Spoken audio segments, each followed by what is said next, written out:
As I write this, Hades 2 is still in early access, or maybe you're watching this in the future having beaten the full version and you're looking for something else to play. So here are 18 games you might enjoy if you loved Hades anywhere close to as much as I did. Most of these games are roguelites like Hades, but there are a couple of exceptions. Curse of the Dead Gods, developed by Pastech Games and published by Focus Entertainment, is probably the closest to this list to Hades in regards to the combat and roguelike progression. The goal of the game is to clear all of the 16 stages across the 3 different biomes, each belonging to their own god, with their own enemies and traps. I was planning on making an entire showcase out of this, but I've abbreviated it for this video.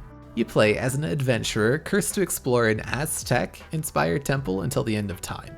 I'll let you know now that's the full depth of the story. This one is definitely for the gameplay fans and not for the narrative fans.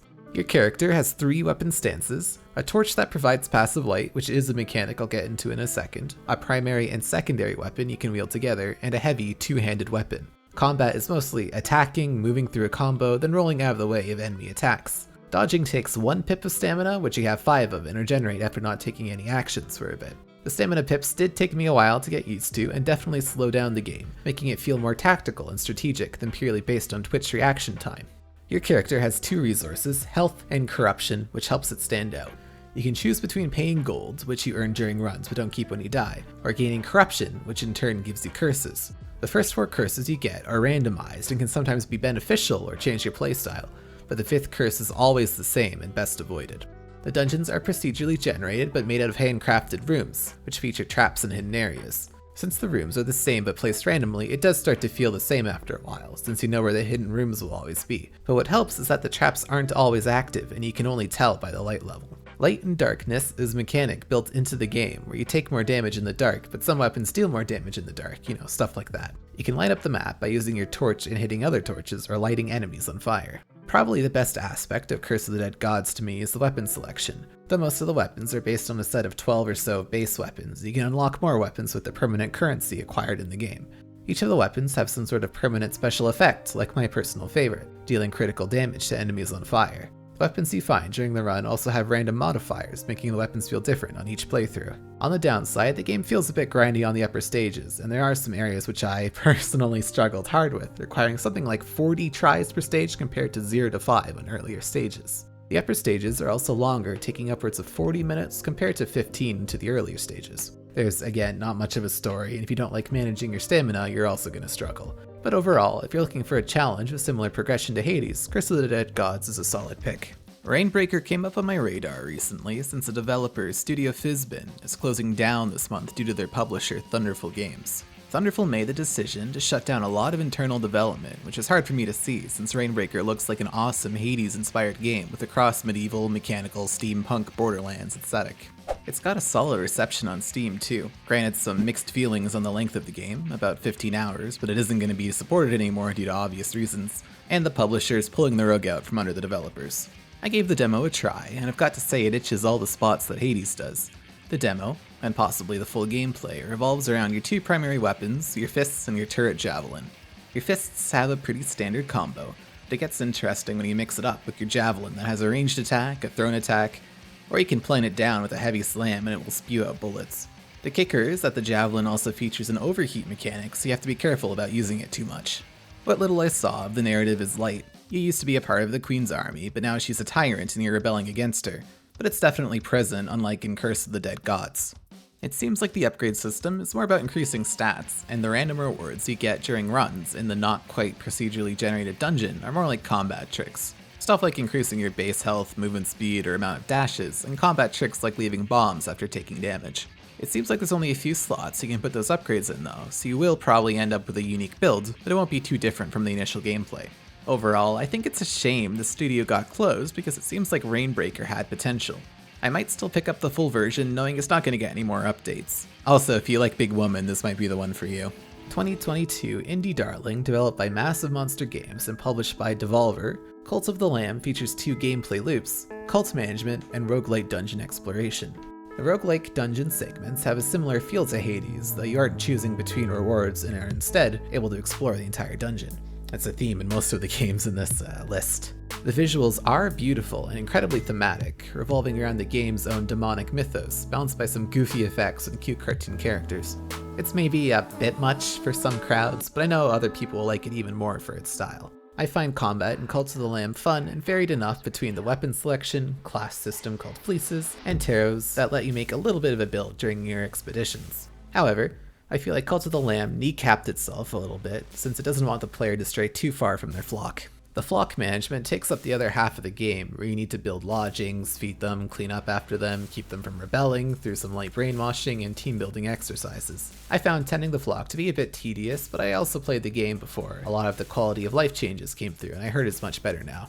It's definitely not going to scratch the gameplay itch like Hades or Curse of the Dead Gods. If you want something a bit more casual and can appreciate the base management aspect, Cult of the Lamb might be the game for you.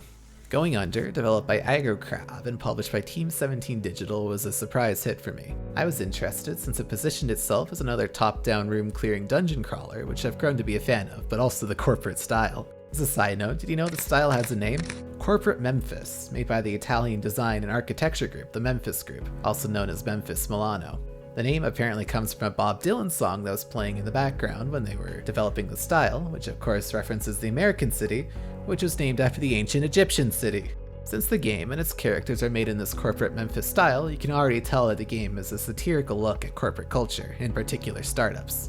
As someone who's trying to get into tech, which has a heavy startup culture, the humor landed very well for me, but I can understand if it feels too pushy for some people. You play as Jackie, who was hired as an intern to Fizzle, a sparkling water company trying to replace all your meals with sparkling water.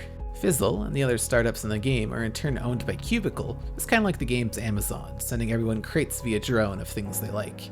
You're tasked by your manager to clear out the 3 failed startups your company is physically connected to retrieve the powerful artifacts the owners possess. The 3 startups are the different stages of the game and feature different enemies, traps, environments, weapons, and upgrades. The crypto miner startup Styx coin also has its own currency that randomly gains and loses value, which I think is a fun touch.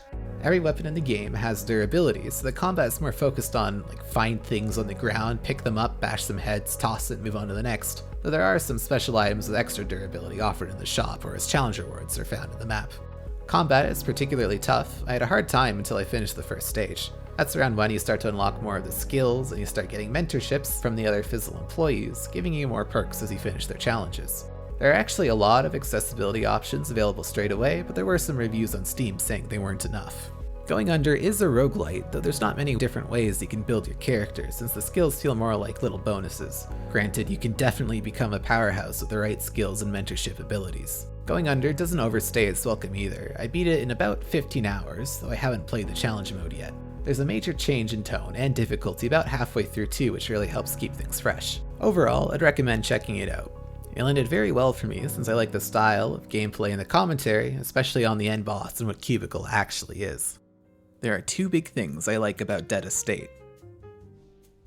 I played Dead Estate, developed by Milk Bar Lads and published by 2 Left Thumbs a couple of years ago, and coming back for a run, it seems like there's been a good number of additions since then. I think it fits in pretty well with Going Under, being a roguelite where you can explore the entire map composed of pre-made rooms, with randomly placed enemies and breakable items. Dead Estate is a twin-stick shooter where your dodge mechanic is a jump where you can still get hit by airborne projectiles, but in turn you can walk under those same projectiles. The game has a light horror theming, but it's not a conventional horror game. It's more like BioShock if you're familiar with that. Granted, I have been jump scared twice by unexpected events, so you have been warned. There's a lot of variety between the different characters and weapons, but the thing that gets me is the pseudo time limit on each floor. After enough time has passed, you're greeted by this warning: start running if you want to live. You hear something land in a room far away from you, and a constant thumping getting louder and louder. If you haven't already entered one of the shops or the boss rooms, you'll be ambushed by Chunks, this mutated Chuck E. Cheese looking MF. There's also a couple of other secrets with tense moments. I find the more games I play, the more I enjoy the feeling of anticipation and fear of not knowing what the game is going to throw at me next.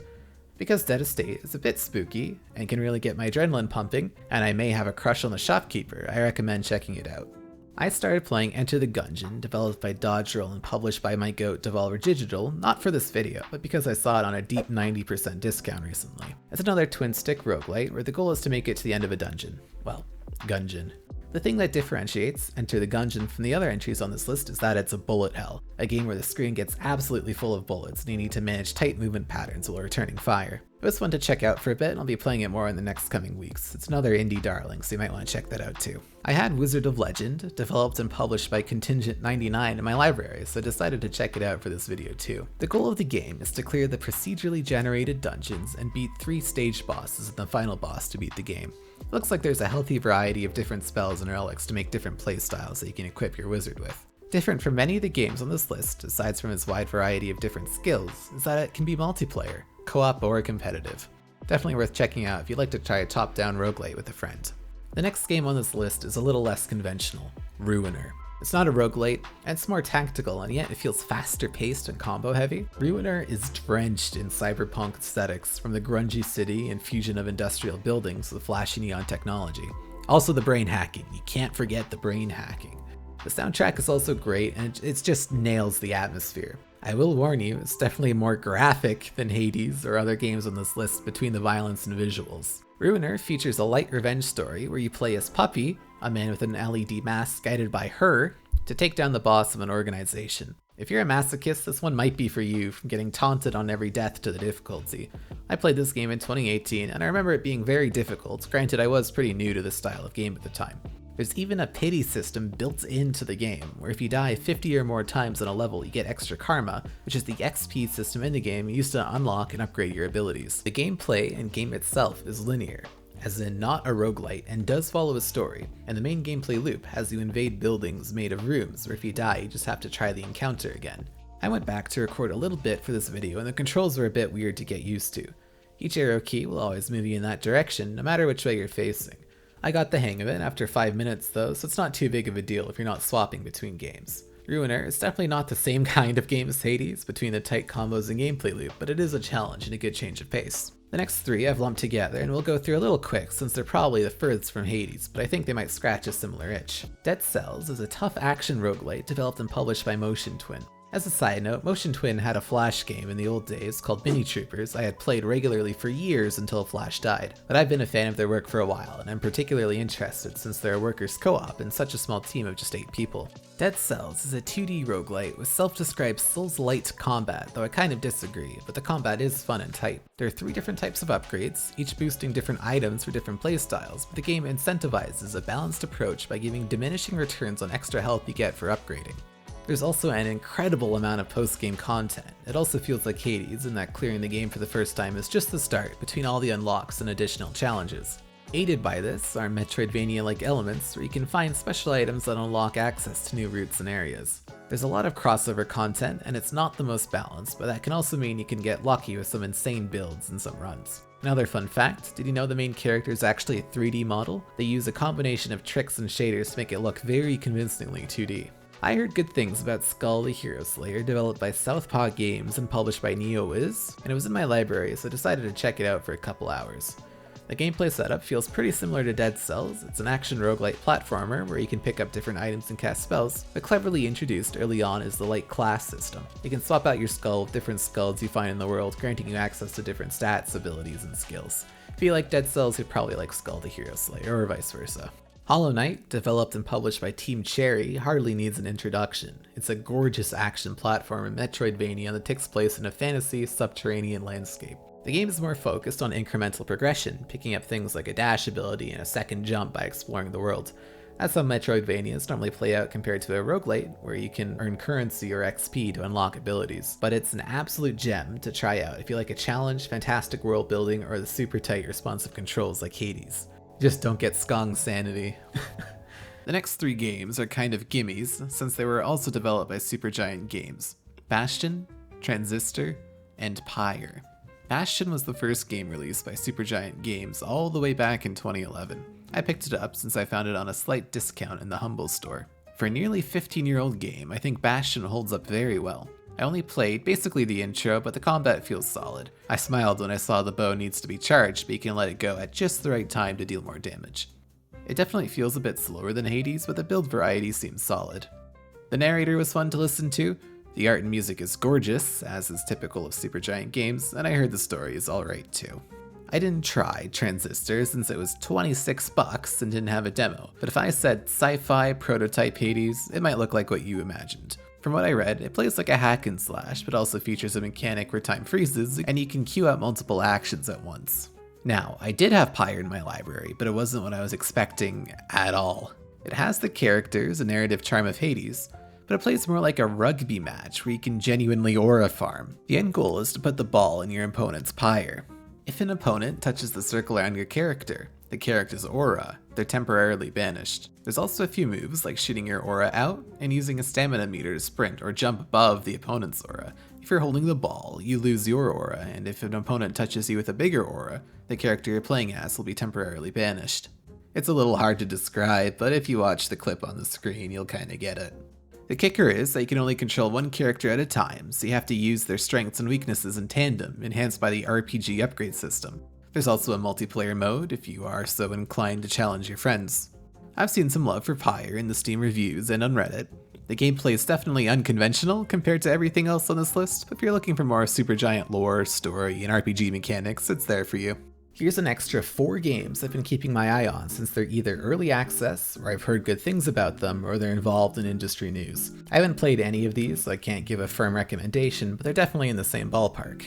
I've been keeping my eye on Realm of Ink, developed by Leap Studio and published by For Divinity. I tried to download the demo, which is available on Steam, but got a funky error, so I wasn't actually able to try it. Maybe they ran out of demo slots or something? I'm gonna have to learn how demos work on Steam at some point if I want to release my own stuff there. But the Hades inspiration is incredibly present. You can try to check it out or add it to your wishlist if you're interested. Redacted and developed by Striking Distance Studios and published by Craft & Ink, looks like Hades in space, maybe with a bit of punk and void bastards thrown in too, with more emphasis on gunplay. 33 Canuck bucks is a bit steep for me to try for this video, but it might be worth checking out. At a less expensive $22.79 Canuck bucks is Dandy Ace, developed by Mad Mimic and published by NeoWiz like Skull. This one also looks very Hades, but has a magician-inspired twist. It even has the character portraits. Reviews are generally positive, but say it could use some more content. Could be fun to pick up one night on sale. Last one is a quick bonus. The Book of Aru, developed and published by Armenti Studios, might be one to watch. It's apparently inspired by Curse of the Dead Gods, and I figured I'd add it since I've seen the devs post on the Indie Games sub at least a couple of times.